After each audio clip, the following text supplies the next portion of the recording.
बहुत प्राचीन समय की बात है। एक विशाल राज्य था जिसका नाम था चंद्रगौर। उस राज्य के राजा बड़े न्यायप्रिय और धर्मात्मा थे। उनकी प्रजा उनसे बहुत प्रेम करती थी क्योंकि राजा कभी भी किसी के साथ अन्याय नहीं करते थे। लेकिन राजा के जीवन में एक ही दुख था कि उनके कोई संतान नहीं थी। राजा और रानी दिन रात भगवान से यही प्रार्थना करते थे कि उन्हें एक संतान का सुख प्राप्त हो जाए। कई वर्षों तक उन्होंने तपस्या की, व्रत रखे, यज्ञ करवाए, परंतु फिर भी उनकी गोद सूनी ही रही। एक दिन की बात है, राजा शिकार के लिए जंगल में गए हुए थे। जंगल बहुत घना और रहस्यमयी था। चलते चलते राजा अपने सैनिकों से अलग हो गए और अकेले ही जंगल के अंदर गहराई तक पहुंच गए। अचानक उनकी नजर एक बहुत ही विचित्र दृश्य पर पड़ी। एक पुराना पीपल का वृक्ष था और उसके नीचे एक घायल गिद्ध पड़ा हुआ था। वह गिद्ध बहुत कमजोर लग रहा था, जैसे कई दिनों से उसने कुछ खाया न हो। राजा को उस गिद्ध पर दया आ गई। उन्होंने अपने पास रखे जल से उसे पानी पिलाया और अपने वस्त्र का एक टुकड़ा फाड़कर उसके घाव पर बांध दिया। कुछ देर बाद वह गिद्ध धीरे धीरे उठ बैठा। उसने अपनी आंखें खोलीं और राजा की ओर देखा। गिद्ध बोला, हे मनुष्य, तुमने मेरे प्राण बचाए हैं। मैं तुम्हारा यह उपकार कभी नहीं भूलूंगा। राजा यह सुनकर चौंक गए कि एक पक्षी उनसे मनुष्य की तरह बात कर रहा है। राजा ने पूछा, तुम कौन हो? कोई साधारण पक्षी तो ऐसा नहीं बोल सकता। गिद्ध मुस्कुराया और बोला, मैं कोई साधारण पक्षी नहीं हूं। मैं इस जंगल का रक्षक हूं। मुझे देवताओं से वरदान प्राप्त है कि मैं समय समय पर योग्य मनुष्यों की सहायता करूं। राजा ने विनम्रता से कहा, यदि ऐसा है तो मुझे भी कुछ ऐसा ज्ञान दीजिए जिससे मेरा जीवन सफल हो जाए। गिद्ध कुछ देर शांत रहा, फिर बोला, मैं तुम्हें 3 ऐसी बातें बताऊंगा जिन्हें तुम जीवन में कभी किसी से मत कहना, चाहे वह व्यक्ति तुम्हारा कितना ही प्रिय क्यों न हो।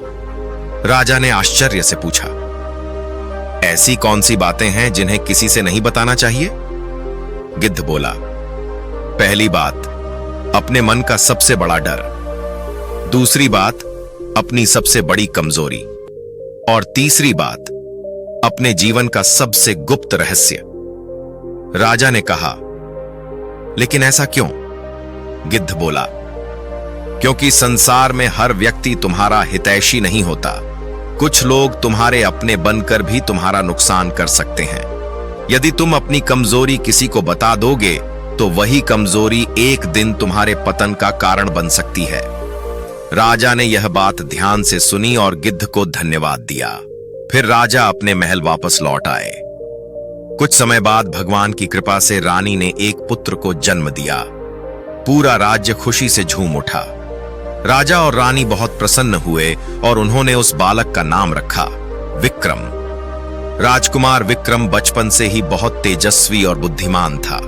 वह अपने माता पिता से बहुत प्रेम करता था और पूरे राज्य में उसका नाम फैलने लगा। धीरे धीरे समय बीता और राजकुमार युवा हो गया। राजा ने सोचा कि अब अपने पुत्र का विवाह कर देना चाहिए। पास के ही एक राज्य में एक बहुत सुंदर और बुद्धिमान राजकुमारी थी। उसका नाम था रूपांजलि। राजा ने राजकुमार विक्रम का विवाह उसी राजकुमारी से कर दिया। विवाह के बाद दोनों बहुत खुश रहने लगे। लेकिन धीरे धीरे राजकुमारी के मन में एक जिज्ञासा उत्पन्न होने लगी। वह सोचने लगी कि राजकुमार हमेशा कुछ छुपाता क्यों है। कई बार जब वह कोई गंभीर बात पूछती तो राजकुमार उसे टाल देता।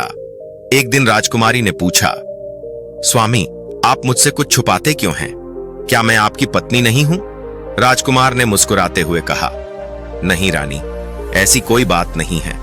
लेकिन राजकुमारी ने जिद पकड़ ली। वह बार बार पूछने लगी, आप मुझे सब कुछ बताइए, आपके मन में क्या है? राजकुमार को गिद्ध की बातें याद थीं। वह जानता था कि कुछ बातें किसी से नहीं बतानी चाहिए। उसने रानी को समझाया, कुछ बातें ऐसी होती हैं जिन्हें छुपाकर रखना ही अच्छा होता है। लेकिन रानी नहीं मानी। उसने कहा, अगर आप मुझसे सच्चा प्रेम करते हैं तो आपको मुझे सब कुछ बताना ही होगा। अब राजकुमार धर्म संकट में पड़ गया। एक तरफ गिद्ध की सीख, दूसरी तरफ अपनी प्रिय पत्नी की जिद। आखिरकार उसने कहा, ठीक है, मैं तुम्हें सब कुछ बताऊंगा। लेकिन उसके बाद जो होगा उसकी जिम्मेदारी तुम्हारी होगी। रानी ने बिना सोचे समझे हां कर दी। राजकुमार उसे एक सुनसान स्थान पर ले गया और बोला, जो मैं बताने जा रहा हूं उसे सुनने के बाद हमारा जीवन बदल जाएगा। जैसे ही राजकुमार ने अपना सबसे बड़ा रहस्य बताना शुरू किया, अचानक चारों ओर का वातावरण बदलने लगा। जैसे ही राजकुमार ने अपना सबसे बड़ा रहस्य बताना शुरू किया, अचानक चारों ओर का वातावरण बदलने लगा। हवा तेज चलने लगी, पेड़ों की शाखाएं हिलने लगीं और आसमान में काले बादल छा गए। राजकुमारी रूपांजलि घबरा गई और बोली, स्वामी, यह सब क्या हो रहा है? राजकुमार ने शांत स्वर में कहा, यही वह परिणाम है जिसके बारे में मैंने तुम्हें पहले ही चेतावनी दी थी। कुछ रहस्य ऐसे होते हैं जिन्हें उजागर करने से जीवन की दिशा ही बदल जाती है। राजकुमारी अब भी अपनी जिद पर अड़ी थी। उसने कहा, चाहे कुछ भी हो जाए, मैं सत्य जानना चाहती हूं। राजकुमार ने गहरी सांस ली और बोला, ठीक है, सुनो, मैं इस राज्य का साधारण राजकुमार नहीं हूं। मेरा जन्म एक रहस्य से जुड़ा है जिसे मैंने आज तक किसी को नहीं बताया। यह कहते ही राजकुमार की आंखों में एक अलग चमक आ गई। उसने कहा, मेरा जन्म इस धरती पर नहीं बल्कि एक श्राप के कारण हुआ है। राजकुमारी यह सुनकर स्तब्ध रह गई। राजकुमार ने आगे कहा, बहुत वर्षों पहले मैं एक दिव्य लोक में रहता था। मैं एक योद्धा था जिसे एक विशेष शक्ति प्राप्त थी। लेकिन एक दिन मेरे अहंकार ने मुझे अंधा कर दिया और मैंने एक महात्मा का अपमान कर दिया। महात्मा ने क्रोधित होकर मुझे श्राप दिया, तुम मनुष्य रूप में जन्म लोगे, लेकिन तुम्हारा जीवन एक रहस्य से बंधा रहेगा। यदि तुमने अपने जीवन का रहस्य किसी को बताया तो तुम उससे सदा के लिए दूर हो जाओगे। राजकुमारी की आंखों में आंसू आ गए। उसने कांपते हुए स्वर में पूछा, इसका मतलब अब क्या होगा? राजकुमार ने कहा, अब जो होना था वह हो चुका है। मैंने अपना रहस्य तुम्हें बता दिया है। अब मैं तुम्हारे साथ नहीं रह सकता।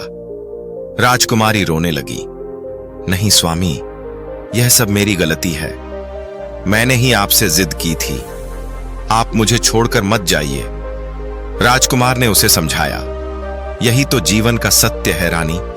कई बार हम जिद में आकर ऐसे निर्णय ले लेते हैं जिनका परिणाम हमें जीवन भर भुगतना पड़ता है।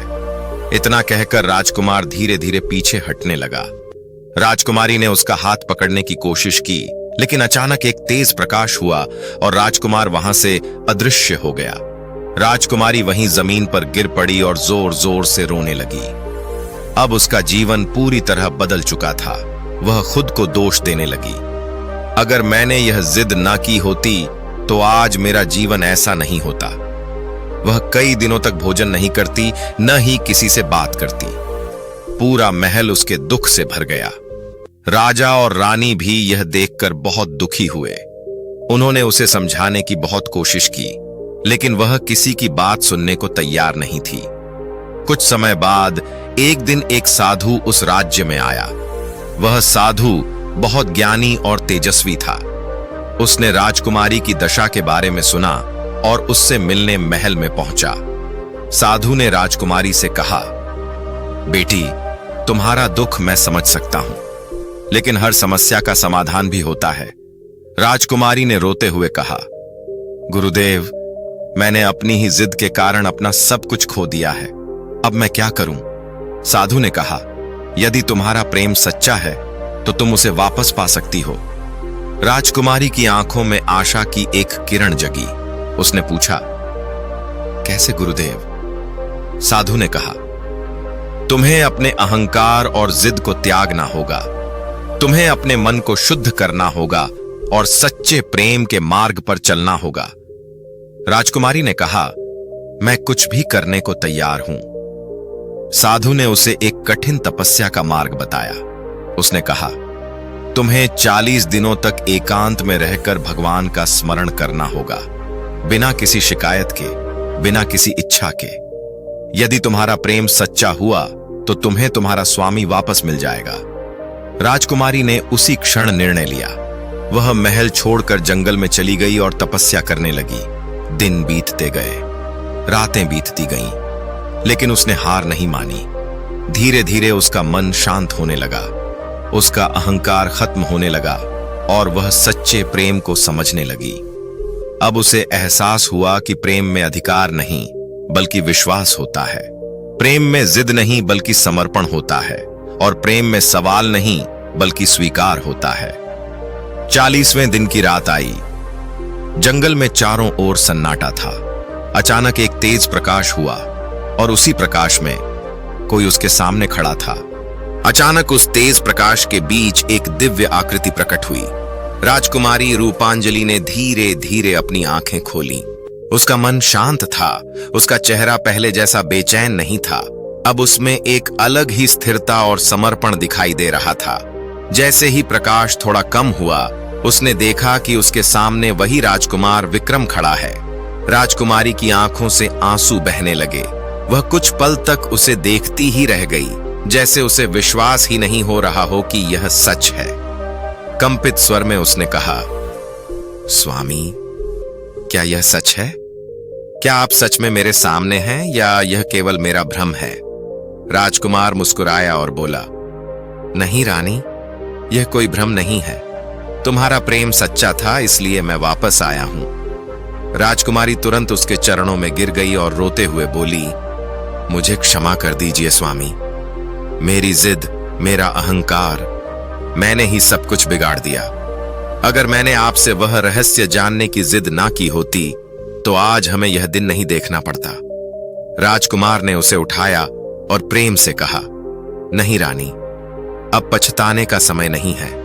जो हुआ वह बीत चुका है। जीवन हमें गलती करके सीखने का मौका देता है और तुमने अपनी गलती को समझ लिया, यही सबसे बड़ी बात है। राजकुमारी ने कहा, लेकिन स्वामी, आपने तो कहा था कि यदि आप अपना रहस्य बता देंगे तो आप मुझसे हमेशा के लिए दूर हो जाएंगे। फिर आप वापस कैसे आ गए? राजकुमार ने गहरी सांस लेते हुए कहा, यह सच है कि उस श्राप के अनुसार मुझे तुमसे दूर होना था, लेकिन उस महात्मा ने यह भी कहा था कि यदि कोई व्यक्ति सच्चे प्रेम और पूर्ण समर्पण के साथ अपने अहंकार को त्याग कर तपस्या करेगा तो वह उस श्राप को तोड़ सकता है। तुमने वही किया रानी। तुमने अपने अहंकार को त्याग दिया, अपनी जिद को छोड़ दिया और सच्चे प्रेम का मार्ग अपनाया, इसलिए वह श्राप समाप्त हो गया। यह सुनकर राजकुमारी के मन में अपार शांति आ गई। वह बोली, अब मैं समझ गई हूं स्वामी, प्रेम का अर्थ क्या होता है। प्रेम में सवाल नहीं होते, प्रेम में शर्तें नहीं होती, प्रेम केवल विश्वास और समर्पण होता है। राजकुमार ने मुस्कुराते हुए कहा, यही सच्चा ज्ञान है रानी। कुछ ही समय बाद दोनों महल वापस लौट आए। राजा और रानी अपने पुत्र को देखकर बहुत प्रसन्न हुए। पूरे राज्य में फिर से उत्सव मनाया गया। अब राजकुमार और राजकुमारी पहले से भी अधिक समझदारी और प्रेम के साथ रहने लगे। राजकुमारी ने कभी फिर कोई ऐसी जिद नहीं की जिससे उनके रिश्ते में दूरी आए, और राजकुमार ने भी हमेशा अपने प्रेम और विश्वास को बनाए रखा। समय के साथ राजकुमार राजा बना और उसने अपने राज्य को बहुत अच्छे से संभाला। उसके राज्य में हमेशा सुख, शांति और समृद्धि बनी रही। लोग कहते थे कि यह सब उस राजकुमारी के परिवर्तन का परिणाम है, जिसने अपने अहंकार को छोड़कर सच्चे प्रेम को अपनाया।